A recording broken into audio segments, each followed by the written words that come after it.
Hey neighbor, here's our bulk seed room where we store all our bulk seeds. As you can see, there's a lot in here. We sell well over 1,000 different types of plants. Today I'm gonna go over with you the 10 weirdest or strangest ones that we sell. Well, number one is tobacco. It's only fitting us here in the deep south to sell tobacco.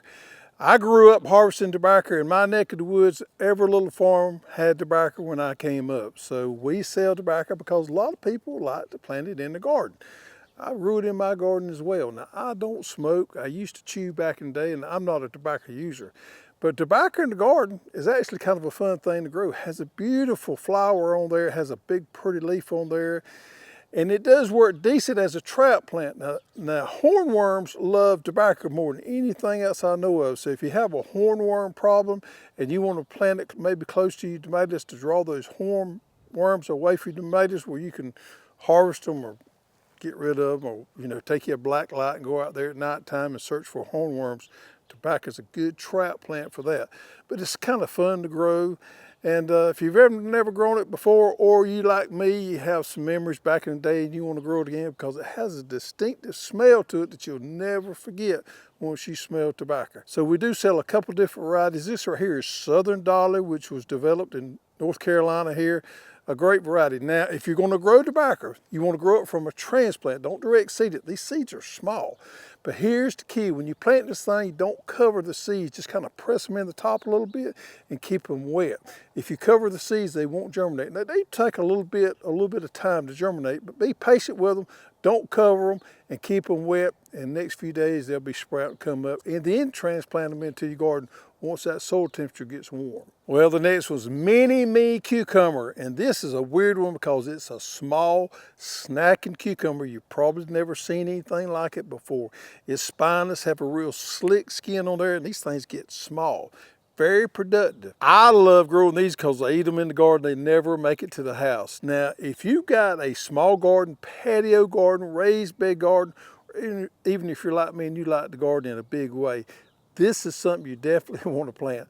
To me, this is one of the most unusual things that I grow in the garden here. This is a hybrid variety. It's got good vigor to it, but it's just so weird and so tasty to have those little bitty snacking cucumbers that you've probably never seen before. Now, it does need trellising. If you can trellis it and you got it in a raised bed or somewhere, it will benefit from that. 45 days maturity. This works really good for people that don't have a lot of space and they want a garden and they want something kind of unusual. All right, I had to throw a tomato in there. Pink Delicious tomato. This is one we've been carrying about 4 or 5 years. I've grown it probably 3 years in a row here. This is that old heirloom tomato that we all love, but the plant has more disease resistant and more vigor and it grows off better. So if you want to grow a heirloom type tomato and you've had trouble in the past, this one here will probably work for you. It is a pink heirloom tomato. Now, this is an indeterminate, so you're probably gonna need to stake it up or something other to support that vine. And it does benefit from some type of pruning. Prune some of those suckers off of it. This is not your standard tomato. If you're gonna plant one tomato, you don't want to plant this one right here. This is a bonus tomato in my garden. It's not real productive, but if I get a few tomatoes off this plant right here, man, it's like I've won the lottery. The taste is off the chain. The sugar content of these tomatoes here are a little bit above normal, and it does get soft. It does get ugly like those old heirlooms, but the plant is stronger, and that's what makes this so great. Pink Delicious tomato here. Grow it and you'll thank me later. The next one is Thom onion, and Thom onion is a perennial onion, extremely rare. We've been growing these for a few years now. We sell them as plants. They do not make seeds, so we have to sell them as plants. They multiply what we call vegetatively. You can see here, this plant here has got several different ones in there. 1, 2, 3, 4, 5. In this bunch here, there's probably 8 or 10 right now. We dig these occasionally, and we split them and replant them there, but we harvest them and we consume them and we eat them in this stage right here as green onions. Kind of cut the bottom off there, and I normally cut the tops there. Love these things for cooking, and the good thing is they're available year-round. We leave these in the ground growing year-round, dig them occasionally 2 or 3 times a year, and split them. And every time I harvest one, what I'll do is I'll dig the bunch up, and I'll take that bunch to the house, and I'll split one off and replant it right then. So we always have onions, a perennial onion. It will struggle during the summertime, during July and August, so make sure you keep the water on it then and kind of baby it. Come fall, when the weather cools off a little bit, they get happy again and grow all winter long and all the way into the spring, and you've always got green onions available. Now here's a pumpkin for us in the deep south, Seminole Pumpkin. Now this is what I classify as a pie pumpkin.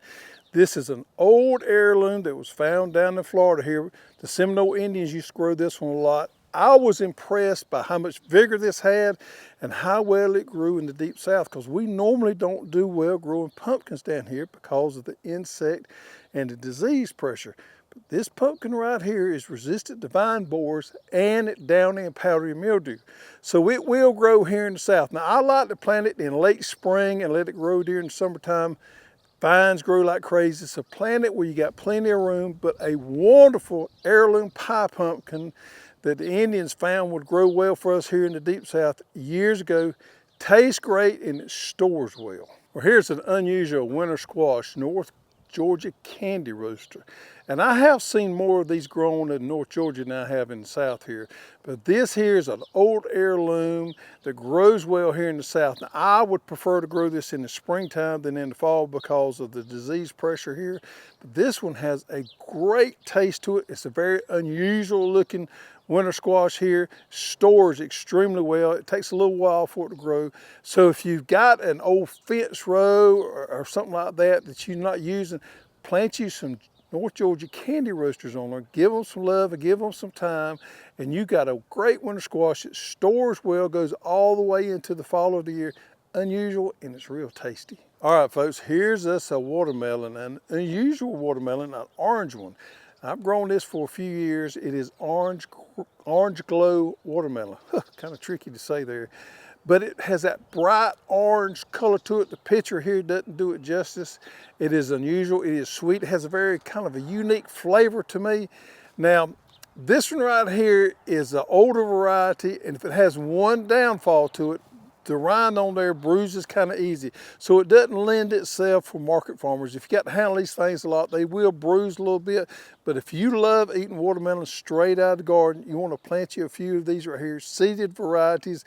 It's got great orange color in there, and your children or grandchildren will find this really exciting.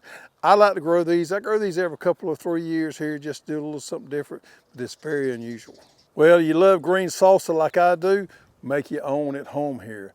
Tomatillo, which is in the nightshade family, and it is kin to tomatoes, but we have to grow them a little bit different. I trellis them, I plant them, I grow them pretty much like tomatoes, but the exception of that is you need to plant 3 or 4 of these because they need more than one to pollinate, so don't just plant one here. They take a little while to grow, 60 to 90 days to maturity. Now these things, when they grow out and the husk on them gets to split and they're ready to harvest, you can make your own green sauces. To get any better than that, I wouldn't plant a lot of them, but these things are very fun and interesting to grow in the garden. Now here's a basil we tried out last year that I was blown away with. Greg's Greek basil. And no, it wasn't named after me.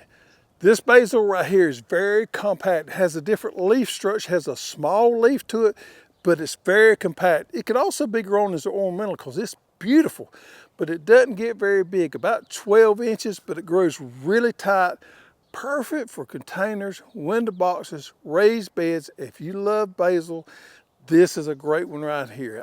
It's one of the prettiest I've ever grown, has great flavor to it, and it's very unique. So we got something a little unusual this year, ginger plugs. This is our first year offering ginger plugs. Unlike most vegetables in your garden that require full sun, ginger likes a little bit of shade. So if you have an area in your garden that gets a little bit of shade, ginger is the perfect thing to plant there. Now these plugs that we're getting in are tissue culture. Ginger normally has a little bit of a disease problem, but these tissue cultures are free of disease and they're very healthy, nice, started plugs that we're selling this year for the very first time here. Ginger is a long-term thing. Plant it in the springtime. You want to harvest it in the fall of the year right before you get that frost on there. Pretty much carefree. We've grown it for the last couple of years here. Just plant it, love it a little bit, water it a little bit, let it do its thing. It makes a wonderful plant, and then you got ginger that you can store for months to have to consume. So if you're like I am, when you want to plant something a little unusual, different every year, consider one of these right here. Step out of your boundaries a little bit, grow something a little bit different. It's fun, exciting, always good to try something new.